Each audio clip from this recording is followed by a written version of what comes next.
Hello दोस्तों, स्वागत है आपका हमारे YouTube चैनल में। तो देखिए, आज एक नए टॉपिक की चर्चा करनी है और वो है चोल वंश। और चोल वंश का जो है उद्भव 800 ईस्वी से और 1200 ईस्वी के बीच माना जाता है। तो देखिए, चोल वंश के संस्थापक कौन थे, वास्तविक संस्थापक कौन थे, चोल राज्य किन नदियों के बीच स्थित था और चोलों का प्राचीन उल्लेख हमें कहाँ कहाँ से मिलता है, तो इसकी भी चर्चा करेंगे। इस वंश के कौन शक्तिशाली शासक हुए हैं उनकी चर्चा करेंगे और शासन की भी चर्चा कर लेंगे। तो चलिए, पहला पॉइंट तो लिखिए कि चोलों का जो है प्राचीन उल्लेख हमें मिलता है पाणिनि की पुस्तक किससे, अष्टाध्यायी से, जबकि एक व्यापक रूप से इनकी चर्चा की गई संगम साहित्य। तो संगम वंश आप लोगों ने पढ़ा था, जिसमें चोल चेर पांड्य राजाओं का उल्लेख, वहाँ पे भी चोलों का उल्लेख मिलता है। ठीक है। इसके अलावा आप लोगों ने अशोक के अभिलेख पढ़े थे। तो अशोक ने अपने दूसरे शिलालेख में कहा मेरे पड़ोसी राज चोल चेर पांड्य। इसके अलावा 13वें शिलालेख में भी वो सीमावर्ती राज के रूप में चोलों का उल्लेख करता है। यदि आ जाए चोल राज किन दो नदियों के बीच स्थित था, तो पता है किन दो नदियों के बीच, पेन्नार और कावेरी नदियों के बीच स्थित था। ठीक है। तो चलिए लिखते चलिए आप लोग। तो देखिए, पहला पॉइंट देखो, चोलों का सबसे प्राचीन उल्लेख, चोलों का सबसे प्राचीन उल्लेख, सबसे प्राचीन उल्लेख पाणिनि की पुस्तक अष्टाध्यायी से मिलता है। पाणिनि की पुस्तक अष्टाध्यायी से मिलता है। पाणिनि की पुस्तक अष्टाध्यायी से मिलता है। जबकि चोलों का व्यापक इतिहास, जबकि चोलों का व्यापक इतिहास, चोलों का व्यापक इतिहास संगम साहित्य से मिलता है। संगम साहित्य से मिलता है। इसमें आप लोगों ने पढ़ा था चोल चेर और पांड्य राज्यों का उल्लेख किया गया था। ठीक है। इसके अलावा देखो अशोक के सम्राट, अशोक मौर्य सम्राट, तो देखो अशोक के दूसरे एवं 13वें शिलालेख, 13वें शिलालेख में एक सीमावर्ती राज या एक पड़ोसी राज के रूप में, एक सीमावर्ती राज्य के रूप में उल्लेख है। राज्य के रूप में उल्लेख अशोक अपने दूसरे शिलालेख में कहता है ना, मेरे पड़ोसी राज चोल चेर पांड्य सतीपुत्र ताम्रपर्णी, और 13वें में भी उल्लेख किया इसने। ठीक है। तो वहां से भी इसकी विषय में जानकारी प्राप्त होती है। ठीक है। अगला पॉइंट लिखिए, चोल राज्य किन दो नदियों के बीच स्थित था। तो चोल राज्य पेन्नार एवं कावेरी, पेन्नार एवं कावेरी नदियों के बीच स्थित था। तो कावेरी नदी को आज दक्षिण की गंगा कहते हैं। क्यों भाई? दक्षिण की पवित्र गंगा भी कहते हैं। पेन्नार एवं कावेरी नदियों के बीच स्थित था।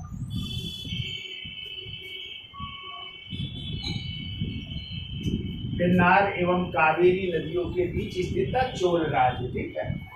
अगला पॉइंट लिखो, चोलों के अभिलेख 4 भाषाओं, चोलों के अभिलेख या चोल अभिलेख 4 भाषाओं में मिले। 4 भाषाओं, और वो 4 भाषाएं कौन सी है? तो तमिल, तेलुगु, कन्नड़ और संस्कृत है। तो पहला लिख लो, तमिल, तेलुगु, कन्नड़ चौथी लिख लो संस्कृत। जबकि यदि लिप की बात की जाए तो लिपि ब्राह्मी है, ठीक है। लिप लिख लो, ब्राह्मी लिपि का प्रयोग किया गया अभिलेखों में। तो भाषाएं 4 है, तमिल, तेलुगु, कन्नड़ और संस्कृत, ठीक है। जबकि लिपि किस भाषा में है या लिपि कौन सी है? ब्राह्मी लिपि है, ठीक है। अब देखिए इस वंश के संस्थापक कौन थे? देखिए इस वंश के संस्थापक थे विजयालय। संस्थापक लिखिए विजयालय, ये इस वंश के संस्थापक थे, ठीक है। यदि वास्तविक संस्थापक की बात की जाए तो वास्तविक संस्थापक थे राजराज प्रथम, या इन्हीं को अरमोरी वर्मन भी कहते हैं। वास्तविक संस्थापक लिखिए राजराज प्रथम। राजराज प्रथम वास्तविक संस्थापक है, ठीक है। अंतिम शासक की बात की जाए तो अंतिम शासक थे राजेंद्र तृतीय। अंतिम शासक लिख लीजिए,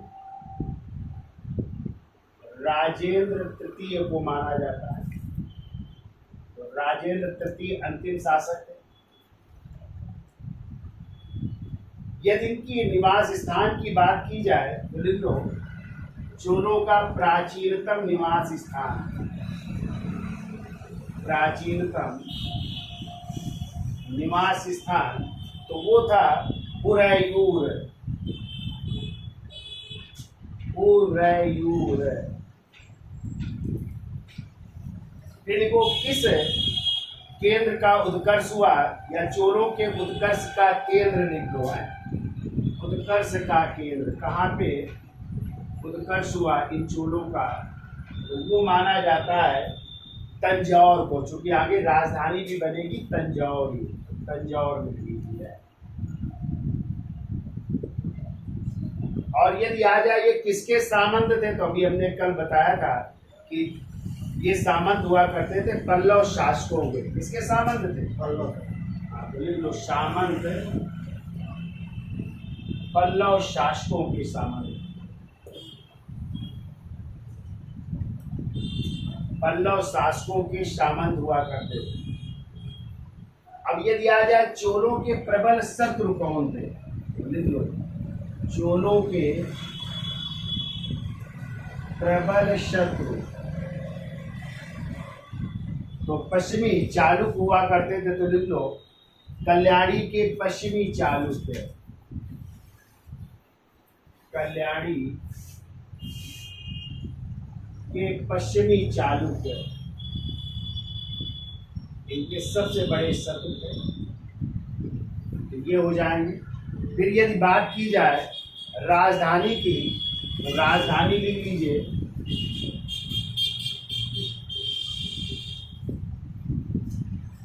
पहले राजधानी तंजौर बनाई गई, तंजौर, और बाद में राजधानी बन रही है गंगकोंडचोलपुरम। गंगकोंडचोलपुरम, और इसको राजधानी बनाया था राजराज प्रथम के बेटे राजेंद्र प्रथम ने, ठीक है। उपाधि धारण की थी गंगकोंडचोल की, और एक नगर भी बसाया था, उसको अपनी राजधानी बनाई थी, और यहीं पर उसने बृहदेश्वर मंदिर का भी निर्माण करवाया था, ठीक है। उप राजधानी लिख लो, उप राजधानी थी कांची। उप राजधानी, जो पल्लवों की राजधानी थी ना कांची, ये इनकी उप राजधानी थी। तो लिख लो कांची इनकी उप राजधानी थी। और यदि पूछा जाए इनका राष्ट्रीय जो चिन्ह था वो क्या था, तो देखो राष्ट्रीय चिन्ह पहले भी आप लोग संगम वंश में पढ़ आए हैं। तो उस समय भी राष्ट्रीय चिन्ह बाघ हुआ करता था, और इस समय भी राष्ट्रीय चिन्ह क्या है? बाघ ही है, ठीक है। तो राष्ट्रीय चिन्ह है बाघ। तो इतनी ये मेन चीजें लिखिए, और इसके बाद हम चर्चा करेंगे इस वंश के संस्थापक विजयालय की, ठीक है। तो याद हो जाएगा चोलों का सबसे प्राचीन उल्लेख कहाँ से मिलता है? पाणिनि की पुस्तक अष्टाध्यायी से मिलता है। यदि आ जाए चोरों का व्यापक इतिहास कहाँ से मिलता है, तो संगम साहित्य से मिलता है। एक पड़ोसी राज के रूप में या एक सीमावर्ती राज के रूप में इनका उल्लेख कहाँ हुआ है, तो अशोक के किस शिलालेख से, दूसरे और 13वें शिलालेख से हुआ। ठीक है, चोल राज किन दो नदियों के बीच स्थित था, तो याद हो जाए पेन्नार और कावेरी नदियों के बीच स्थित था। चोरों के उल्लेख कितनी भाषाओं में है, 4। कौन कौन सी भाषा थी, तमिल, तेलुगु, कन्नड़, संस्कृत है। जबकि लिपि क्या थी, ब्राह्मी लिपि थी। संस्थापक कौन है, विजयालय। वास्तविक संस्थापक राजराज प्रथम। अंतिम शासक की बात करें राजेंद्र तृतीय। इनका प्राचीन निवास स्थान उदयपुर था, जबकि इन्होंने उत्कर्ष किया जिस क्षेत्र का वो था तंजौर, और तंजौर राजधानी भी बनेगी। किसके सामंत थे चोल, पल्लव शासकों के सामंत थे। इनके प्रबल शत्रु कौन थे, कल्याणी के पश्चिमी चालुक्य। जैसे भी हमने बताया राजधानी पहले क्या थी, तंजौर, बाद में क्या बन गई, गंगकोंड। और किसने राजधानी बनाई, राजेंद्र प्रथम ने। और उप राजधानी क्या थी, रांची। और राष्ट्रीय चिन्ह क्या था, इसका स्क्रीनशॉट ले लो, फिर आगे चलते हैं। तो देखिए चोल वंश के संस्थापक कौन थे, विजयालय। और विजयालय ने जो है 9वीं शताब्दी के मध्य में जो है उरैयूर, और उरैयूर किस नदी के किनारे था, कावेरी नदी के किनारे था। वहां पे जो है या वहां के कुछ क्षेत्रों में अपनी सत्ता स्थापित की। और ये किसके सामंत हुआ करते थे, पल्लव शासकों के सामंत हुआ करते थे। तो लिखिए पहला पॉइंट, देखो 9वीं शताब्दी के मध्य में विजयालय द्वारा 9वीं शताब्दी के मध्य में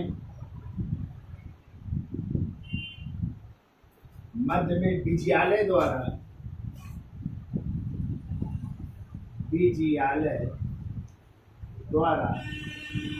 उरैयूर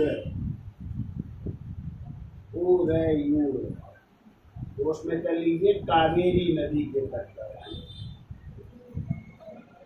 उरैयूर के निकटवर्ती क्षेत्रों में, उरैयूर के निकटवर्ती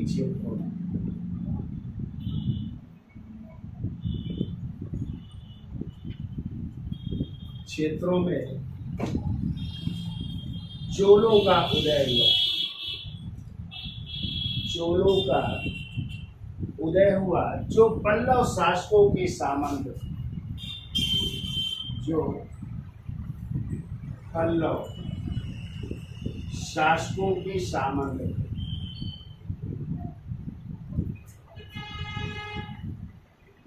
जो पल्लव शासकों के सामंत। ठीक है, तो उरैयूर के निकटवर्ती क्षेत्रों में इनका उदय हो रहा है विजयालय द्वारा। देखो विजयालय ने पांड्य शासकों से तंजौर जीत कर, विजयालय ने पांड्य शासकों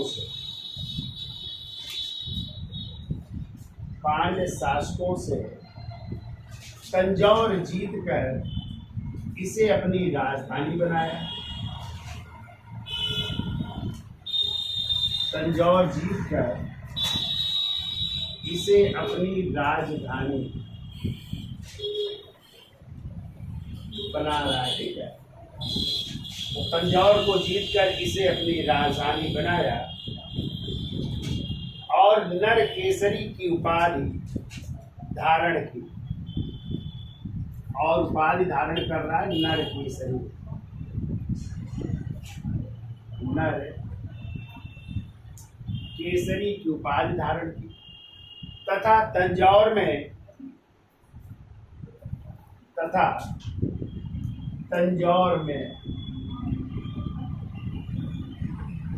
दुर्गा देवी का मंदिर,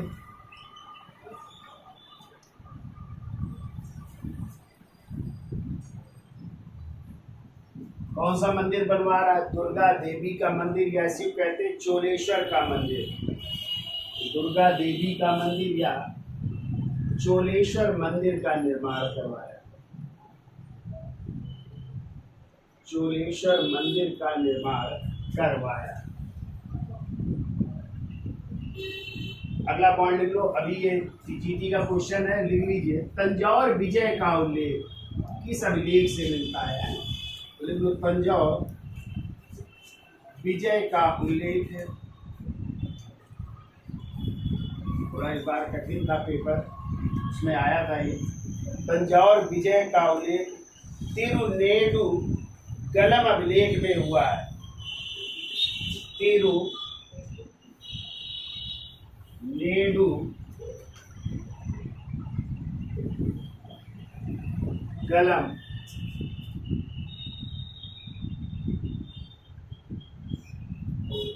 गलम अभिलेख में हुआ है। इस अभिलेख से इसका उल्लेख मिलता है। अभिलेख में हुआ है, यानी जो पांड्य राजाओं को पराजित करके तंजौर को जीत लिया था ना, और जीत करके राजधानी बनाया था, तो इस तंजौर विजय का उल्लेख यदि आ जाए किस अभिलेख से मिलता है तो आप लोग बता सकते हैं कौन सा अभिलेख है? तिरुनेडु गलम अभिलेख। थोड़ा कठिन है भाषा, याद रखिएगा किस अभिलेख से हो रहा है, ठीक है। अब देखिए विजयालय के बाद जो है अगले शासक बन रहे, हेडिंग डाल लीजिए आदित्य प्रथम। हेडिंग डालिए आदित्य प्रथम। और आदित्य प्रथम का टाइम है 871 से 907 ईस्वी।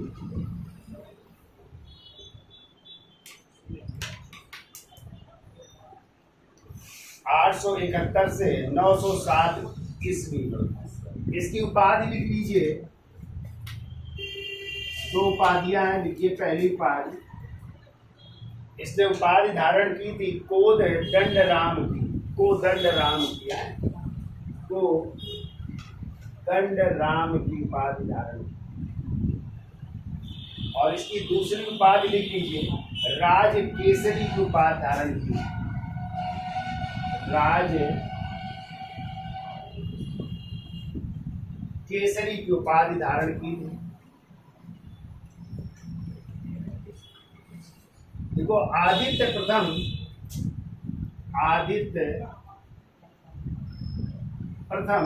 पल्लव शासक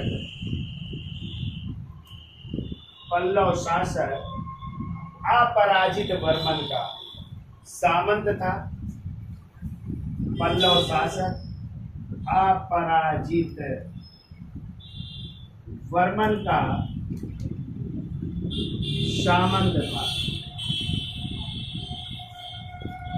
अपराजित वर्मन के सामंत के रूप में कार्य करते थे आदित्य प्रथम, ठीक है। और इसने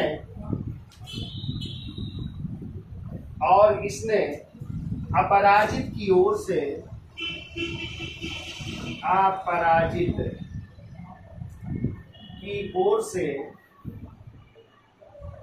कल हमने बताया था सिरीपुराम्बियम का युद्ध हुआ था, जिसमें पांड्य शासक को पराजित किया गया था ना। तो देखिए इसने अपराजित की ओर से सिरीपुराम्बियम के युद्ध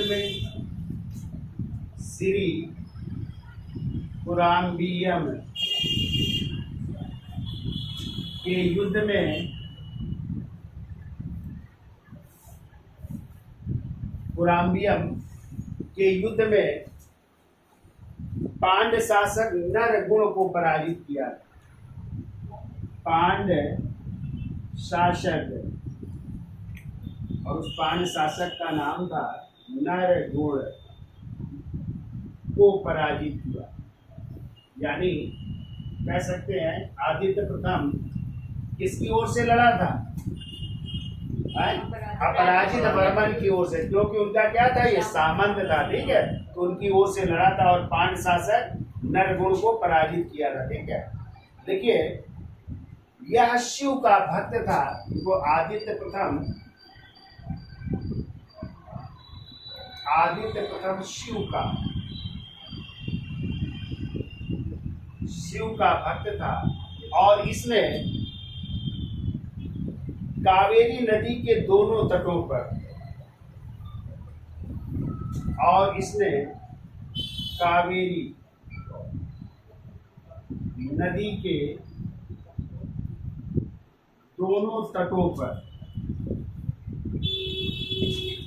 मंदिरों का निर्माण करवाया। मंदिरों का निर्माण करवाया। और कौन सी उपाधि धारण की थी? कोदंड राम की उपाधि धारण किया। और कोदंड राम की उपाधि धारण की। बस इतनी जानकारी आपको याद रखना है, ठीक है। शिव का भक्त था और कावेरी नदी के दोनों तटों पर विशाल मंदिर या पत्थरों से विशाल मंदिरों का निर्माण करवाया और कोदंड राम की उपाधि धारण की। अब आदित्य प्रथम के बाद अगले शासक बन रहे परांतक प्रथम। तो इसका स्क्रीनशॉट ले लो, फिर आगे चलते हैं। तो देखिए आदित्य प्रथम के बाद जो है अगले शासक बनते हैं परांतक प्रथम, जिनका टाइम है 907 से 955 ईस्वी। और इन्होंने कौन कौन सी उपाधियां धारण करी? तो लिख लीजिए इनकी उपाधियां, लिखिए कौन कौन सी उपाधियां। तो पहले लिखिए वीर नारायण, वीर नारायण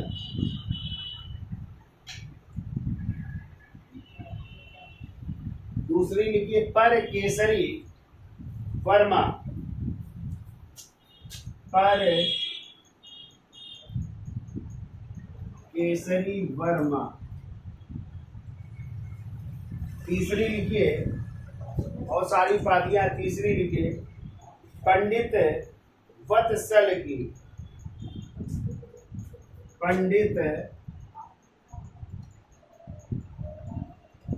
वत्सल। चौथी लिखिए देवेंद्र चक्रवर्ती, देवेंद्र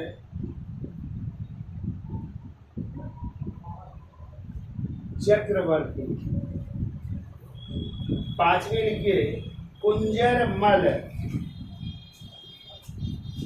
कुंजर मल की उपाधि। छठवीं लिखिए सूर सूलामणि, सूर सूला मणि की उपाधि है। और एक और लिख लीजिए वीर चोल की उपाधि, वीर चोल। कई सारी उपाधियां हैं, याद रखिएगा। तो वीर चोल की उपाधि धारण की, ठीक है, लिख लो। इसे दक्षिण भारत का, दक्षिण भारत में चोलों का वास्तविक संस्थापक माना जाता है। चोलों का वास्तविक संस्थापक।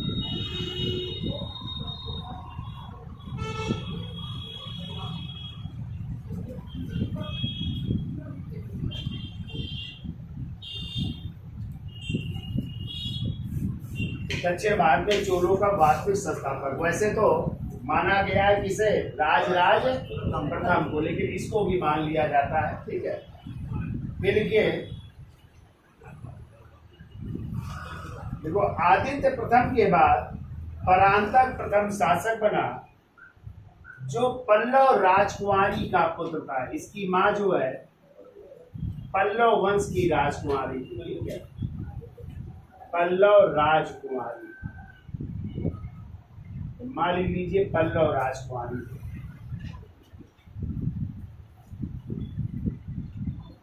देखो इसका विवाह यानी इसकी पत्नी कौन थी? देख लो, परांतक प्रथम की पत्नी थी राजपूत शासक कृष्ण द्वितीय की पुत्री थी इलंगो पिंच। पत्नी का नाम था इलंगो पिंच, जो है राजपूत शासक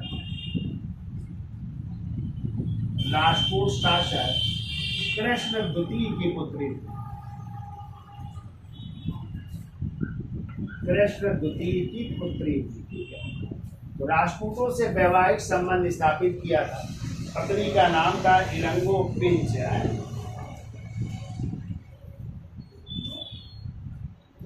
फिर इनके पुत्र थे, पुत्र का नाम लिखिए कन्नड़ देव, यानी इसी राजकुमारी का बेटा था कौन? कन्नड़ देव था। ठीक है, और कहते हैं यही कन्नड़ देव जो है अपने नाना कौन हुए? कृष्ण द्वितीय। तो अपने नाना की सहायता से, कहते हैं अपने नाना की सहायता से अपने पिता को अपदस्थ करके, ठीक है, स्वयं शासक बनना चाहता था। स्वयं शासक बनना चाहता था कौन? कन्नड़ देव। अपनी नाना की सहायता से क्या बनना चाहता था? आप पिता को जो है हटा करके स्वयं शासक बनना चाहता था। लेकिन एक युद्ध हुआ और उसी युद्ध में परांतक प्रथम ने इनको पराजित कर दिया। ठीक है, तो लिख दो, देखो, परंतु परांतक प्रथम ने, देखो, परंतु परांतक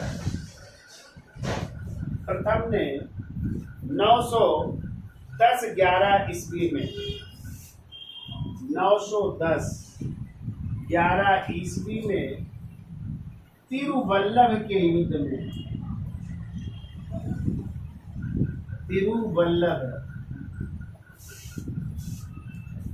के युद्ध में राष्ट्रकूटों को पराजित कर वीर चोल की उपाधि धारण की। यानी राष्ट्रकूटों को पराजित कर रहा है, यानी कृष्ण द्वितीय को पराजित कर रहा है। राष्ट्रकूटों को पराजित कर कौन सी उपाधि? ये वाली वीर चोल की उपाधि धारण की। वीर चोल की उपाधि धारण की।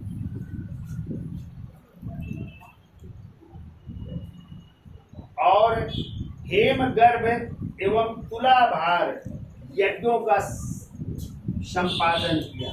हेमगर्भ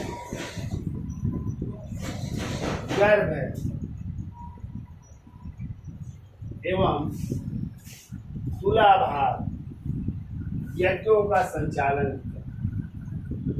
तुलाभार यज्ञों का संपादन या संचालन किया। ये यज्ञ भी करवाए, हेमगर्भ यज्ञ एवं तुलाभार यज्ञों का संचालन किया।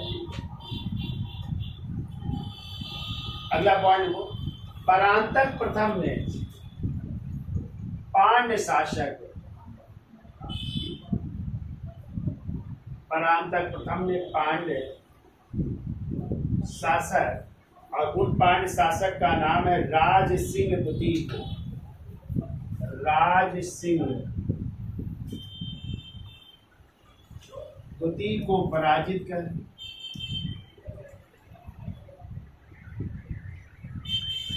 मदुरा पर अधिकार कर लिया। मदुरा राजधानी थी ना पांडवों की, मदुरा पर अधिकार कर लिया, या मदुराई भी इसी कहते हैं। मदुरा पर अधिकार कर लिया, मदुरा पर अधिकार कर लिया। और जब अधिकार कर रहा है तो उपाधि भी धारण कर रहा है। और मधुरांतक या मदुरै कोंड की उपाधि धारण की। ये भी एक उपाधि है, देखो, मदुरै कोंड की उपाधि धारण की। तो मधुरांतक एवं मदुरै कोंड की भी उपाधि धारण कर रहा है। ठीक है,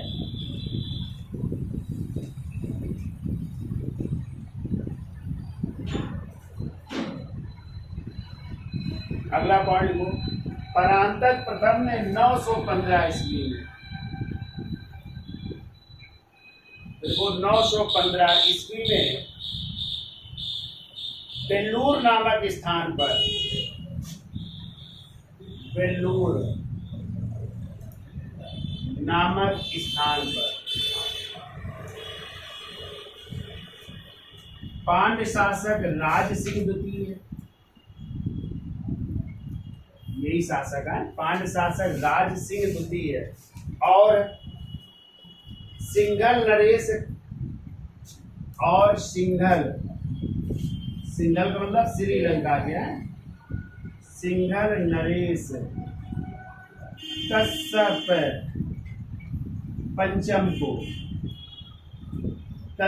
पंचम को पराजित कर कश्यप पंचम की सम्मिलित सेनाओं को पराजित कर संग्राम राघव की उपाधि धारण की। एक ये भी उपाधि याद रखिएगा, संग्राम राघव की उपाधि धारण की। उपाधियां बहुत है, याद रखना भाई है। तो मथुरा पर अधिकार करके मधुरांतक और मधुरै कोण की उपाधि। और जबकि 915 ईस्वी में बेल्लूर नामक स्थान पर युद्ध हुआ, जिसमें कि राज सिंह द्वितीय जो किस वंश के शासक है, पांड्य शासक है, और श्रीलंका के शासक है कश्यप पंचम, इन दोनों की सम्मिलित सेनाओं को क्या कर रहे हैं, पराजित कर रहे हैं। और कौन सी उपाधि धारण कर रहा है, संग्राम राघव की उपाधि धारण की। ठीक है। और सबसे इंपॉर्टेंट पॉइंट जो पूछा जाता है तो वो है, लिखिए परांतक प्रथम के, यहाँ पे लिख दे रहे हैं, परांतक प्रथम के उत्तर मेरूर अभिलेख से, उत्तर मेरूर अभिलेख से ग्राम प्रशासन या स्थानीय प्रशासन का उल्लेख मिलता है। ग्राम प्रशासन या स्थानीय प्रशासन का उल्लेख मिलता है। ये बहुत बार पूछा गया, याद रखिएगा। ग्राम प्रशासन की जानकारी सर्वप्रथम किस अभिलेख से मिलती है, तो परांतक प्रथम के उत्तर मेरूर अभिलेख से मिलती है। तो लिखो, परांतक प्रथम के उत्तर मेरूर अभिलेख से ग्राम प्रशासन या स्थानीय प्रशासन का उल्लेख मिलता है, या स्थानीय प्रशासन है, स्थानीय प्रशासन का उल्लेख मिलता। और अंतिम पॉइंट लिख लो, देखो परांतक प्रथम ने श्रीनिवास नल्लूर में, परांतक प्रथम ने श्रीनिवास नल्लूर में एक मंदिर बनवा रहे हैं। देखो कोरंगनाथ का मंदिर, कोरंगनाथ मंदिर का निर्माण करवाया, कोरंगनाथ मंदिर का निर्माण करवाया, कोरंगनाथ मंदिर का निर्माण करवाया।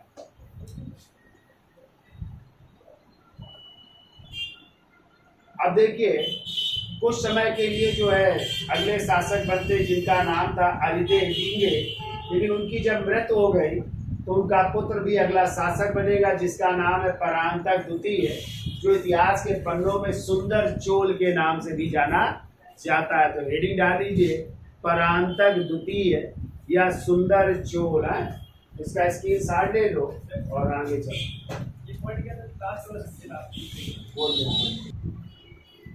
तो देखिए, परांतक प्रथम के बाद जो है कुछ समय तक जो है अरिदे डीगे ने शासन किया, और अरिदे डीगे के बाद जो है उनका पुत्र परांतक द्वितीय, जो इतिहास के पन्नों में सुंदर चोल के नाम से जाना जाता है, वो सत्ता पर आए। तो सुंदर चोल के पिता का नाम क्या था, अरिदे डीगे नाम था, और जबकि उनकी माँ का नाम था कल्याणी, जो कहाँ की राजकुमारी थी, वैधुव राजकुमारी हुआ करती थी। अब परांतक द्वितीय ने कौन कौन सी उपाधियां धारण की, उनकी भी चर्चा कर लेते हैं। परांतक द्वितीय की उपाधि लिखिए, एक तो लिखो मधुरै कोंड राज केसरी, मधुरै कोंड राज केसरी की उपाधि। और इसने जो है पांड्य शासक किसको, वीर पांड्य को पराजित किया था, उनको मार भी डाला था। तो लिखिए अगला पॉइंट लिखिए, देखो देखिए, सुंदर चोल ने चेंबूर के युद्ध में, सुंदर चोल या परांतक द्वितीय कुछ भी लिख दो, सुंदर चोल ने चेंबूर के युद्ध में, चेंबूर के युद्ध में पांड्य शासक वीर पांडु को पराजित कर मार डाला। पांड शासक वीर पांडु को पराजित कर मार डाला। पराजित कर मार डाला।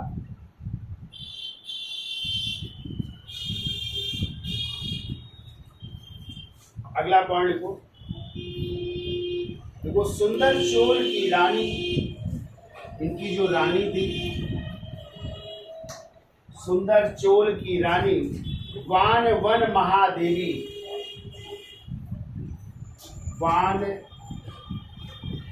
वन महादेवी कहते हैं जब सुंदर चोल की मृत्यु हो गई तो वो क्या हो गई थी? सती हो गई थी। ठीक है, तो ये भी सती हो गई थी। ठीक है, तो लिख लो, सुंदर चोल की रानी वान वन महादेवी, इनकी मृत्यु के बाद कांची में सती हो गई थी, या सुंदर चोल की मृत्यु के बाद कांची में सती हो गई थी।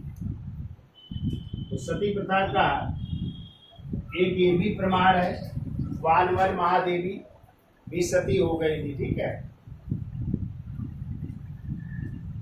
तो लिखो, तो उनकी पुत्री यानी वानवन महादेवी की पुत्री थी, तो लिखो उनकी पुत्री जिनका नाम था कुदम्बे, तो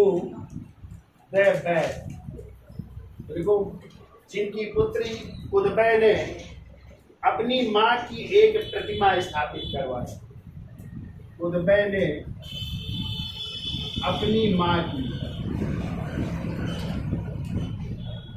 एक प्रतिमा स्थापित करवाई।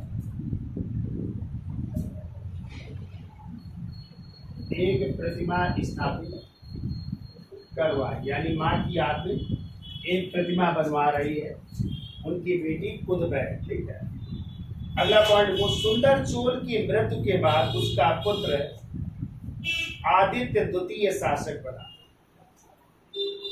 वो सुंदर चोल की मृत्यु के बाद पुत्र आदित्य द्वितीय शासक बना।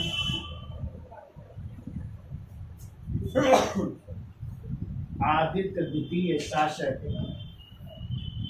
बना, परंतु इसकी भी हत्या उत्तम चोल ने कर दी। परंतु इसकी हत्या उत्तम चोल ने कर दी।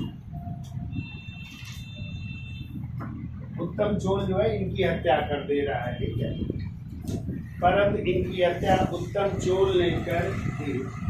अगला शासक कौन बन रहा है? उत्तम चोल बन रहा है। ठीक है, इसका स्क्रीनशॉट ले लो, फिर आगे चलते हैं उत्तम चोल की कहानी।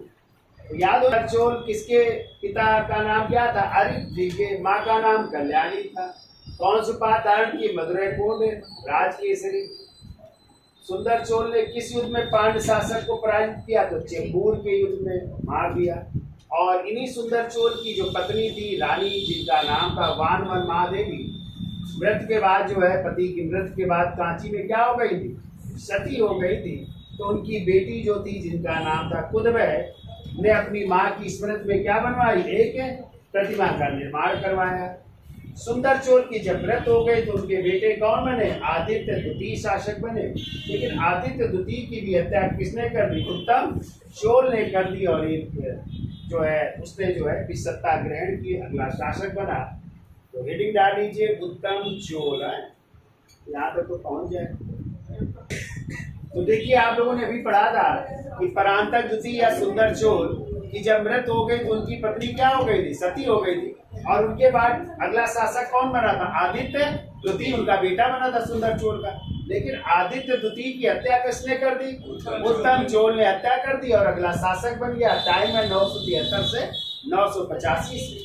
तो कहते हैं उत्तम चोल जो है, इनके पिता का नाम था गंधरादित्य और इनकी माँ का नाम था सिंधियन महादेवी था। ठीक है, अब कहते हैं उत्तम चोल और जो परांतक द्वितीय थे ना, तो परांतक द्वितीय के बेटे जिनका नाम था राज राज प्रथम या अरिगोल वर्मन के बीच जो है युद्ध की स्थिति आ जाती है, लेकिन दोनों के बीच जो है एक समझौता हो जाता है। और समझौते के तहत ये होता है कि जब तक उत्तम चोल शासन या सत्ता पे रहेंगे वो शासन करते रहेंगे, लेकिन वो अपना उत्तराधिकारी अपने पुत्रों को ना बना करके किसे बनाएंगे, राज राज प्रथम को बनाएंगे। और कहते हैं ऐसा किया भी उत्तम चोल ने कि उसने अपने पुत्रों को उत्तराधिकारी ना बना करके किसको, परांतक द्वितीय या सुंदर चोल के बेटे राज राज प्रथम या अरिमोल वर्मन को अगला क्या बनाया, शासक बनाया। तो ये इसलिए याद रखिएगा, इम्पोर्टेंट है।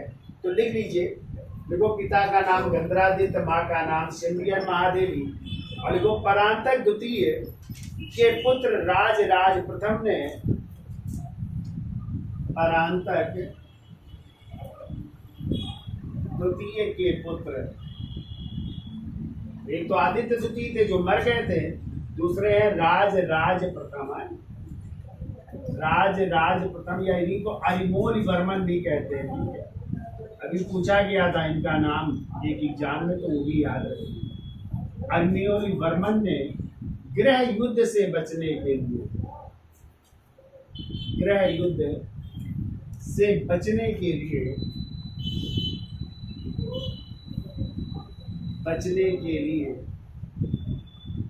उत्तम चोल से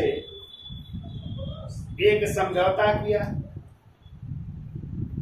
बचने के लिए उत्तम चोल से समझौता किया।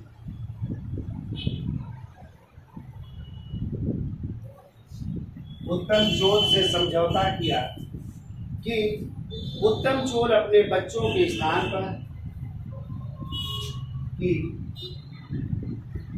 उत्तम चोल अपने बच्चों के स्थान पर, अपने बच्चों के स्थान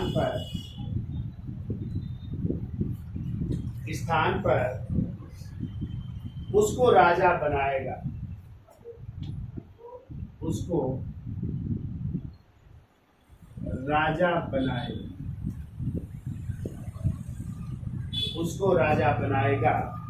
अतः समझौते के अनुरूप, अतः